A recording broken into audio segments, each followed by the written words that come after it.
What's going on? What's going on? Hey, I keep it fair. Most of y'all know I hate WWE. I hate everything about WWE. I can't stand Vince. I hate how he has such great talent and acts like he, you know, doesn't want to book everybody the same. He picks and chooses who he wants to book great. The rest of the show, the cats on the show, they just there to be there. It's like, I really don't care nothing about them. I'm just mainly focused on my main cats. Everybody else is just, it's just an afterthought. But I'm gonna be fair. Hell in a Cell was actually pretty decent. Outside of the matches that I didn't see, I only saw. Let's see what matches I seen. I seen all the Hell in a Cell matches. I seen Bobby Lashley versus Slipknot or Slapjack, whatever his name is, and I seen a little bit of Miz versus Big Boy. Hamburger Man, or El Gato Facto, whatever his name is, man. Uh, anyway, but like I said, overall, like I said, Hell in a Cell. This I get Hell in a Cell. I get Hell in a Cell a 7 out of 10. Um, let's go ahead and break down what went down on this show. So let's go back and look at the results. So on the pre-show, which I didn't see the pre-show we had Ron R-Truth, Ron Killings going against Drew Gulak for the 24/7 championship. Now, at this point, y'all absolutely know that this title is nothing more than a jobber's title, right? You see, let me tell y'all something. For somebody who is supposed to be quote unquote Vince McMahon's best friend, he sure does not treat him like he's his best friend. He treats him like he's nothing more than just a shucking and jiving act. Because that title is nothing more than a comedy fest. And at this point, man, it's like you R-Truth is, yes, R-Truth is funny. I'm not gonna say he's not funny, but I feel like R-Truth, that's all he's there for. He's just there to be a clown. When the man was in TNA, he was a TNA champion at the time, and he was pushed with more respect. Vince has absolutely no respect for him and anybody who actually messes around with that title. So, like I say, I could care less about it. R-Truth wins. What is this? This 42th reign or something? I don't know, man. It's just stupid. Very stupid. So we move on. We move on to Elias going against Jeff Hardy. Now this feud is absolutely retarded. This idiot Elias still thinks it was Jeff Hardy that hit him with the car when we know dang well it was Sheamus. Match, I didn't see the match. Elias wins because Jeff Hardy disqualifies himself, I guess. Yep, Jeff Hardy disqualified himself, so it is what it is, man. I don't care nothing about this feud, but as you see what I'm saying, Vince and them chooses not to book. He chooses not to get you to care. Like, the name of the game is we're supposed to care about these certain wrestlers, right? You got to get us to care. But if you're not putting forth an effort, you just coming up with any random stupid thing, just writing up anything, say, hey, go out there and just do something. I'm not going to give a crap about it. So it is what it is, man.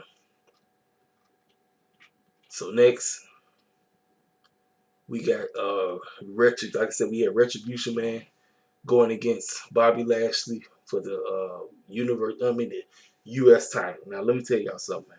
The Hurt Business at this point, y'all. I thought it was gonna be something serious. The Hurt Business is a complete joke. I told you, man. I do not trust Vince McMahon when it comes to our talent. I don't. I'm sorry. I know some of y'all love WWE. Y'all think Vince McMahon is the best, but I'm telling you, Vince McMahon is done.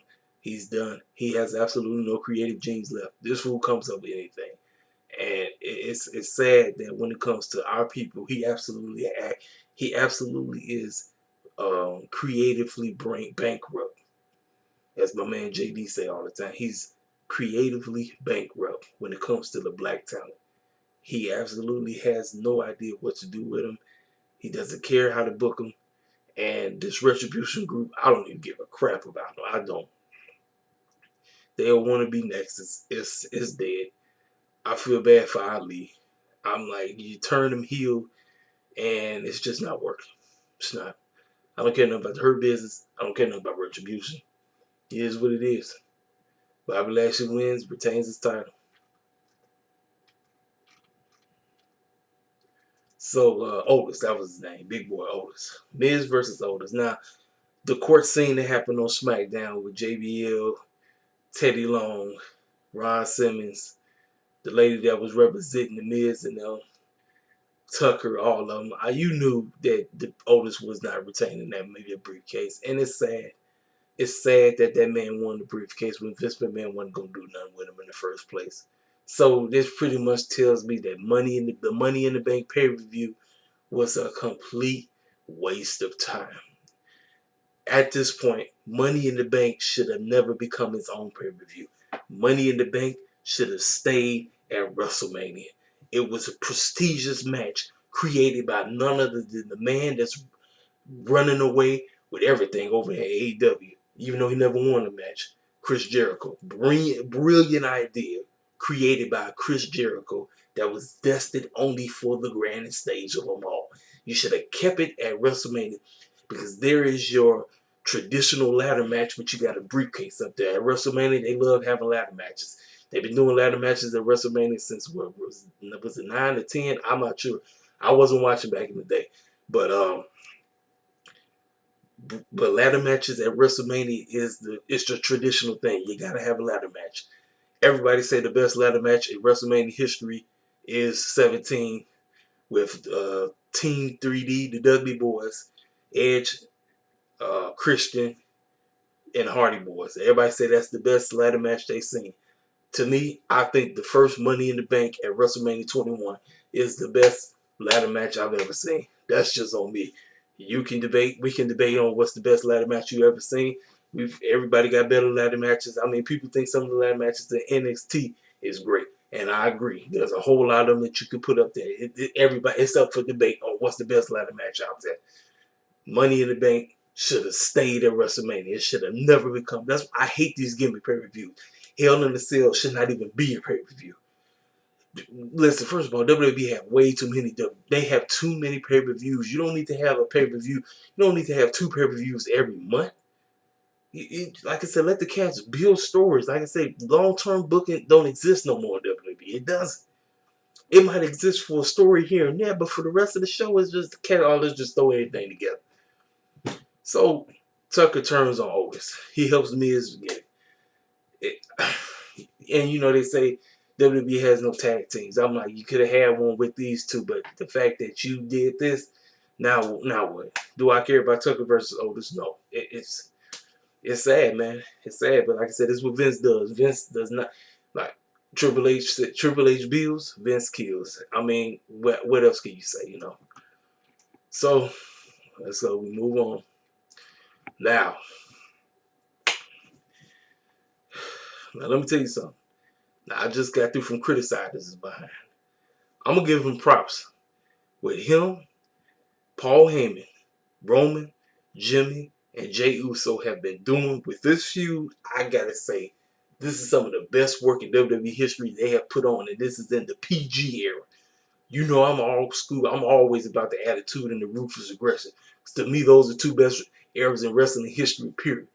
Ruthless aggression and attitude era, hands down. But this right here, this whole the storyline, everything, I loved it. Man, you got family members kicking each other's cans and they in the ring crying, and I mean, y'all listen, I was sitting up there watching this stuff, and I just like, first of all, the match shouldn't even. I personally think it should have just been a regular I Quit match. What's the point of how the hell you gonna have an I Quit match in the Hell in a Cell? To me, that just kills the whole gimmick of the Hell in a Cell. Oh, let's have an I Quit match in the Hell in a Cell. You could have just had a regular um, I Quit match, and I would have been fine with that. It did not need to be in the Hell in a Cell thing. It did. That was just there just to be there. You did. But like I said, overall, this match, the storyline, everything behind it, you got the Usos out there crying, Roman out there crying. I mean, listen, they crying. Like, this ain't no fake stuff. These cats was crying. I seen people try to cry and no tears coming out. Roman crying, Jay crying, Jimmy crying. I mean, listen, they was tearing each other up, man. Roman and him was tearing each other up. They was beating the brakes off each other, man. But like I said, this is what Vince does. Vince loves destroying family relationships or whatever. So I mean, everybody knew that Roman was going to win. We just wanted to see how he was going to win. And like, I think this is my personal opinion. This was great. Now I know some of y'all gonna be like, wait a minute, when you always taking a dump on Roman Reigns, that's because of how he was booked. I never hated on Roman Reigns.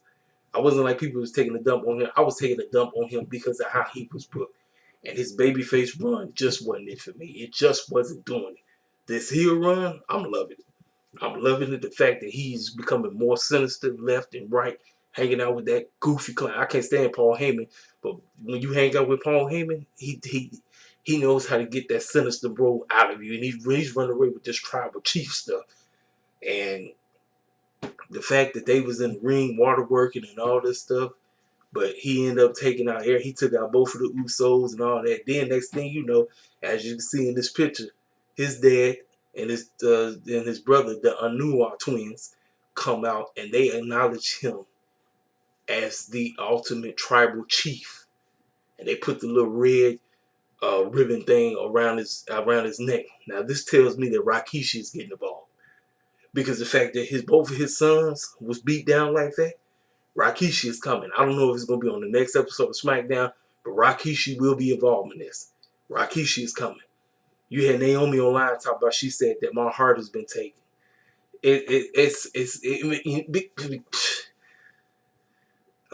Man, it's real. You can feel the emotions off of it. And this what gets on my nerve about this. I'm like, how the clown does this work? How the clown are you able to book this great, but the rest of the show you just say, I don't give a crap about. Makes absolutely no sense to me.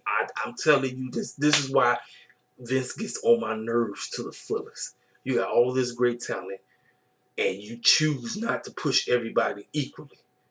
Like it's almost like, okay, we're gonna push this right, but the rest of y'all, we care less about. Roman Reigns retains his title, as we already knew that was gonna happen. But like I said, it is what it is, man. Next, the ladies, Sasha and Bayley. I told y'all, man, I did not want Sasha coming back this early, and I knew that if she came back so early,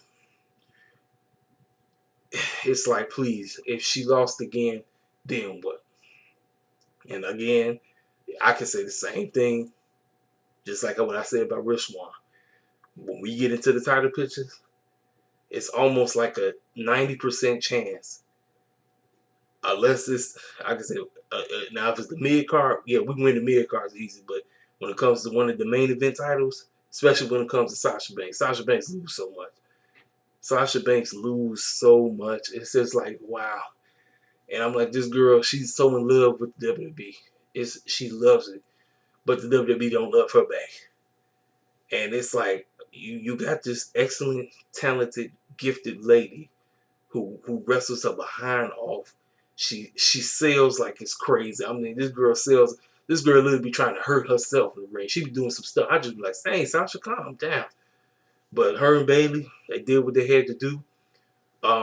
Do I think this was better than their first match that happened, 5 years ago at TakeOver Brooklyn?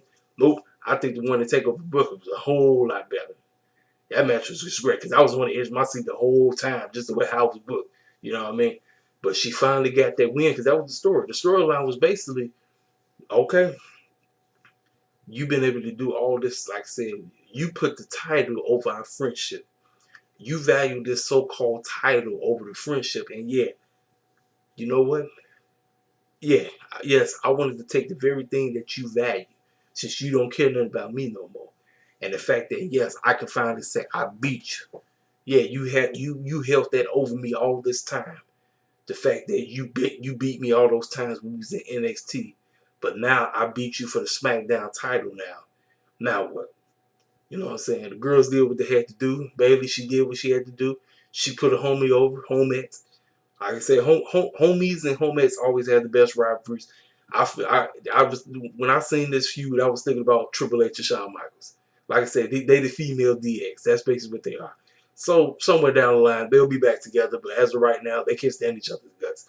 So congratulations to Miss Sasha Banks on becoming SmackDown Women's Champion. Now here's the biggest problem. How long is this girl gonna have a title?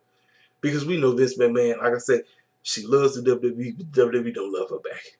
How long is she gonna have a title? Can she at least make it through WrestleMania? That's all I care. If Sasha make it through WrestleMania, then I don't care if she can drop the title right after that. She can make it through WrestleMania, then drop it on the SmackDown right after WrestleMania. I don't care. I just don't. I just want her to make it through WrestleMania for me to say that she had a legitimate, decent run. Because Sasha Banks' title runs only last like 20 some days. The longest title run she had was like 40 days. Her title reigns be like real quick. You remember when she, like I said, she got the Raw title, had it for like 1 week. I was like, what was the point of putting the title on her when you know dang well she was gonna lose it the very next week? That was stupid. But like I say, I told you when it comes to us, Vince McMahon acts like he has amnesia when it comes to booking the black talent. He acts like he don't, he don't know how to book them. But like I say, great. This match was great. Like I said, I'm glad Sasha got, she got what she, she finally won in the Hell in a Cell, because if y'all know, she's been in all three of them. She went against her two other road girls, uh, Charlotte and Becky, and lost both of those. A lot of people think the second match between her and Becky was the better Hell in a Cell match outside of this one. Now, I didn't see that match. I seen the first one, but I never seen the second one because I didn't watch Hell in a Cell last year. But everybody said the second match between her and Becky was a whole lot better than this match with her and Bayley. But she got the job done. Congratulations to Miss Sasha Banks. Now, let me go ahead and talk about this match. Drew McIntyre versus Randy Orton. Y'all, this match is boring. I'm keeping it 100 with you. This match was boring. I didn't care nothing about this match. The only deal is I'm glad Orton won, but I mean at the end of the day, it is what it is, man. Listen, y'all, Drew McIntyre didn't do it for me. Drew McIntyre, I was happy that he beat Brock Lesnar at WrestleMania. I didn't even think he was gonna beat Brock Lesnar. The fact that it wasn't in front of no fans, but he beat Brock, I said, okay, great. Okay, let's see how his brand's. Are they gonna book him decent, or is it gonna be another lackluster run like how they did with Kofi Kingston? Yep, it was the same way. It was another lackluster run. All the people that he had him feuding with, I could care less. Like the best match I think he had was with Bobby Lashley, and that's me actually giving Bobby Lashley props. You know what I'm saying? But I'm glad this feud is over. I guess it is. I didn't watch Raw tonight, so maybe y'all could tell me if this feud is still continuing on or not. I don't care. I don't need to see it no more. It's done. It's been played out. It's over. It's done. Randy Orton got it done. Congratulations to Mr. Randy Orton on winning the WWE Championship. This is his 14th title run, if I'm not mistaken. That's saying something. Randall Keith Orton got the title again. Congratulations, sir. You got it done. But like I said, this match was weak. I think personally, y'all, I think this match should have kicked off the show. The fact that they had um, Roman Reigns and Jey Uso kick off the show, that was a disservice. You should have had that main event. But I know why they had this match main event, because the title changed. But it was boring. You had all these just crazy spots. I didn't care less. I didn't. I'm just sitting up there. I'm just bored out of my mind. I said, man, when this match gonna get over with? So, what I give Hell in a Cell? I'm gonna give Hell. I said 7. I take that back. I'm gonna give Hell in a Cell a 6, and that's me being generous. Hell in a Cell to me is a 6 out of 10. I said 7 at first, but then, like I said, when I went back and I reviewed everything, and I'm sitting up here saying it, and I'm like, you know what? I'm gonna be generous. I'm gonna give them a 6. You know me, I give WWE reviews like 1s or 2s all the time, but like I said, Sasha and them did good. Jey Uso, Roman Reigns with that storytelling. I'm telling you, you thought you was watching a movie. I'm like, they did what they had to do. Outside of that, I'd care less about everything else. I really didn't. But it is, man. What y'all think, man? Comment section. Let me know. This your boy K. Seville. I'll let me.